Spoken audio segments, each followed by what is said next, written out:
दोस्तों, आज हम व्यक्तित्व के सिद्धांत पढ़ने जा रहे हैं और व्यक्तित्व के सिद्धांत में सबसे मोस्ट इम्पोर्टेंट सिद्धांत शील गुण का सिद्धांत। यह सिद्धांत सर्वप्रथम आलपोर्ट ने दिया था। आलपोर्ट के पश्चात केटल ने यह सिद्धांत दिया, लेकिन सर्वप्रथम की बात है तो उसमें शील गुण का सिद्धांत आलपोर्ट ने दिया है। अब हम यहाँ पर सर्वप्रथम शील गुण के बारे में क्या आशय है उसके बारे में जानते हैं। शील गुण किसे कहते हैं? शील गुण का आशय व्यक्ति के द्वारा एक दिन में जो कुछ व्यवहार किया जाता है उसमें वह सर्वाधिक किस व्यवहार पर जोर देता है। जिस व्यवहार पर व्यक्ति जोर देता है वही उस व्यक्ति का शील गुण कहलाता है। जैसे गांधी जी इतिहास में अहिंसा के पुजारी के नाम से जाने जाते हैं, यानी उनके व्यवहार में किसी प्रकार का हिंसा नहीं है। उनके व्यवहार के जरिए हमें मित्रता, सत्य, सम्मान, अहिंसा जैसे गुण ही दिखाई देते हैं। तो गांधी जी का जो शील गुण है अहिंसा है। महाभारत में कर्ण का नाम सुना है और कर्ण इतिहास में जाने जाते हैं किसके लिए? दानवीरता के लिए। तो दानवीरता कर्ण का शील गुण है। आपने रावण का नाम सुना है, रामायण के अंतर्गत रावण, और जिसका जो शील गुण है उसके व्यवहार में हमें अहंकार नजर आता है। तो अहंकार रावण का शील गुण है। पुरुषों में उत्तम भगवान श्री राम मान जाते हैं, तो राम का शील गुण आज्ञाकारिता, आज्ञा का पालन करना है। तो आपकी समझ में आ गया होगा शील गुण यानी अर्थात व्यक्ति के द्वारा जो कुछ व्यवहार किया जाता है और उस व्यवहार के जरिए वह किस बात पर ज़्यादा जोर देता है वही उसका शील गुण कहलाता है। आलपोर्ट ने मुख्य रूप से शील गुण दो प्रकार के बताए हैं। एक सामान्य शील गुण। सामान्य शील गुण ये सभी व्यक्ति में पाए जाते हैं, जैसे सम्मान, सहयोग, प्रशंसा। दूसरा जो शील गुण है वो है विशिष्ट शील गुण। आलपोर्ट ने दूसरा जो प्रकार बताया है शील गुण का वो है विशिष्ट शील गुण। विशिष्ट शील गुण ये विशिष्ट लोगों में ही पाया जाता है। इसके तीन प्रकार हैं। विशिष्ट गुण के तीन प्रकार बताए गए हैं। पहला जो प्रकार है प्रमुख शील गुण। प्रमुख शील गुण है यह शील गुण जो छिपाने पर भी नहीं छिपता है, अर्थात व्यक्ति के हर व्यवहार में जो दिखाई देता है उस व्यवहार को प्रमुख शील गुण कहा गया है। अर्थात प्रत्येक व्यवहार में दिखाई देने वाला वह गुण या वह उसका व्यवहार। जैसे गांधी जी के प्रत्येक व्यवहार में हमें दिखाई देता है अहिंसा, रावण के प्रत्येक व्यवहार में हमें दिखाई देता है अहंकार, कर्ण के व्यवहार में हमें दिखाई देता है दानवीरता। तो प्रमुख शील गुण से आशय है कि जो व्यक्ति के प्रत्येक व्यवहार में उसके द्वारा जो कुछ भी कार्य किया जाता है उसके हर कार्य में जो गुण दिखाई देता है वह प्रमुख शील गुण के अंतर्गत आता है। दूसरा केंद्रीय शील गुण। केंद्रीय शील गुण जो कभी कभार दिखाई देता है, यानी वह व्यक्ति का गुण जो हर रोज दिखाई नहीं देता है, कभी कभार दिखाई देता है, उसको केंद्रीय शील गुण कहा गया है। जैसे शौर्य, साहस, त्याग, बलिदान जो हर रोज दिखाई नहीं देता है, कभी कभार दिखाई देता है, तो ये है व्यक्ति का केंद्रीय शील गुण है। और तीसरा जो प्रकार बताया है आलपोर्ट ने वो है गौण शील गुण। गौण शील गुण जो कभी दिखाई नहीं देता है, जो छिपा हुआ रहता है, जैसे वात्सल्य है, दया है, करुणा है, ये है गौण शील गुण के अंतर्गत आते हैं। तो दोस्तों अभी हमने जो आलपोर्ट का जो शील गुण का सिद्धांत पढ़ा और जिन्होंने दो प्रकार के शील गुण बताए हैं, एक सामान्य शील गुण जो सभी व्यक्ति में पाए जाते हैं, दूसरा विशिष्ट शील गुण जिसके तीन प्रकार हैं। प्रमुख शील गुण ये है प्रत्येक व्यक्ति के हर व्यवहार में पाया जाता है। केंद्रीय शील गुण ये कभी कभार दिखाई देता है और गौण शील गुण ये है दिखाई नहीं देता है, ये छुपा हुआ रहता है। ठीक है, तो ये आलपोर्ट का आपको शील गुण का सिद्धांत समझ में आ गया होगा।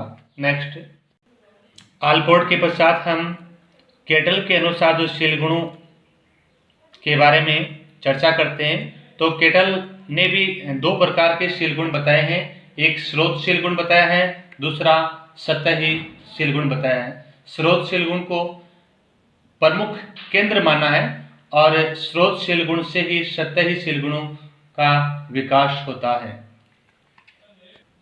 केटल ने शील गुणों के मापने के लिए एक मापने का निर्माण भी किया है, जिसका नाम है 16P पी का मतलब है पर्सनल, एफ का मतलब है फैक्टर, 16 व्यक्तित्व कारक, ये जिसका नाम है। केटल ने कुल 16 प्रकार के शील गुण बताए हैं, मूल शील गुण। और केटल ने शील गुणों के 3 आधार बताए हैं। एक गत्यात्मक शील गुण, ये व्यक्ति का व्यवहार विशेष लक्ष्य की ओर जो प्रेरित करता है, जो व्यक्ति का जो व्यवहार है किसी विशेष लक्ष्य की ओर प्रेरित करता है, वह गत्यात्मक शील गुण है। कहने का मतलब है शील गुण जो स्थायी नहीं है, समय स्थान के साथ में उसमें परिवर्तन होता है। दूसरा क्षमताशील गुण, जो किसी लक्ष्य तक पहुंचाने में प्रभावशाली होता है, जैसे व्यक्ति की बुद्धि है। तो तीसरा जो आधार इन्होंने बताया है वो है चित्त प्रवृत्तिशील गुण, जो किसी लक्ष्य तक पहुंचने के प्रयास में उत्पन्न होता है, जिनका संबंध व्यक्ति की संवेगात्मक स्थिति, अनुक्रिया करने की शक्ति, जैसे जो सामयिक स्थिरता आदि से है। केटल ने जो 16 प्रकार के जो मूल शील गुण बताए हैं वो निम्न है: भावुक, विवेकशील, स्वयं में सीमित, दबंग, गंभीर, अंतरात्मा से प्रेरित, नाजुक, शंकालु, व्यवहारशील, चालाक, आत्मविश्वास, रूढ़िवादी, दूसरों पर निर्भर, अनुशासनहीन, और 16 है चिंता मुक्त। केटल ने स्रोत शील गुण को केंद्रीय शील गुण माना है और केंद्रीय शील गुण से ही सतही शील गुणों की उत्पत्ति होती है। जैसे गांधी जी का जो अहिंसा है ये एक केंद्रीय शील गुण है और अहिंसा से ही जो सत्य है, मित्रता है, सम्मान है, सहयोग है, जैसे गुणों का जो विकास होता है ये सारे के सारे सतही गुण हैं। तो आपके समझ में आ गया होगा स्रोत शील गुण और सतही शील गुण। तो गांधी जी ने जो स्रोत शील गुण को केंद्रीय शील गुण माना है और स्रोत शील गुण से ही सतही शील गुणों का विकास होता है, यानी मेन स्रोत शील गुण है जो व्यक्ति के जो विशिष्ट व्यवहार है उसको प्रदर्शित करता है। तो दोस्तों अभी हमने जो शील गुण है आलपोर्ट और केटल दोनों के जिन्होंने जो बताया शील गुण के बारे में उसके बारे में अध्ययन किया। आलपोर्ट ने भी 2 प्रकार के शील गुण बताए हैं, सामान्य शील गुण और विशिष्ट शील गुण, और केटल ने भी 2 प्रकार के शील गुण बताए हैं, स्रोत शील गुण और सतही शील गुण। हालांकि केटल ने जो शील गुणों का जो 3 आधार बताए हैं वो कौन कौन से, एक गत्यात्मक शील गुण, दूसरा क्षमताशील गुण और तीसरा चित्त प्रवृत्तिशील गुण। अब हम शरीर रचना के आधार पर व्यक्तित्व का सिद्धांत और शरीर रचना के आधार पर जो व्यक्तित्व का सिद्धांत है वो क्रेस्मर व शेल्डन ने दिया। तो सबसे पहले हम शेल्डन के अनुसार शरीर रचना का सिद्धांत है, इन्होंने 4 आधार पर व्यक्तित्व को विभाजित किया है। सबसे पहला है सुडोलकाय। सुडोलकाय है जिस व्यक्ति का जो शरीर है हट्टा कट्टा होता है, वह व्यक्ति आत्मविश्वासी होता है, संवेदनशील होता है। दूसरा लंबाकाय, जो व्यक्ति लंबा होता है, पतला होता है, उसका स्वभाव क्रोध, चिड़चिड़ा या निराश प्रवृत्ति का होता है। तीसरा गोलाकाय, जो व्यक्ति गोल मटोल होते हैं, मोटे होते हैं, इस प्रकार के जो व्यक्ति हैं वो प्रश्न चिन्ह होते हैं, मिलनसार होते हैं और कार्य का अत्यधिक भार नहीं लेते हैं, आराम पसंद करते हैं। और तीसरा है चौथा है मिश्रित। क्रेस्मर के अनुसार जो व्यक्ति लंबे, पतले, मोटे यानी इस प्रकार के होते हैं उसमें इन सभी गुणों का समन्वय पाया जाता है।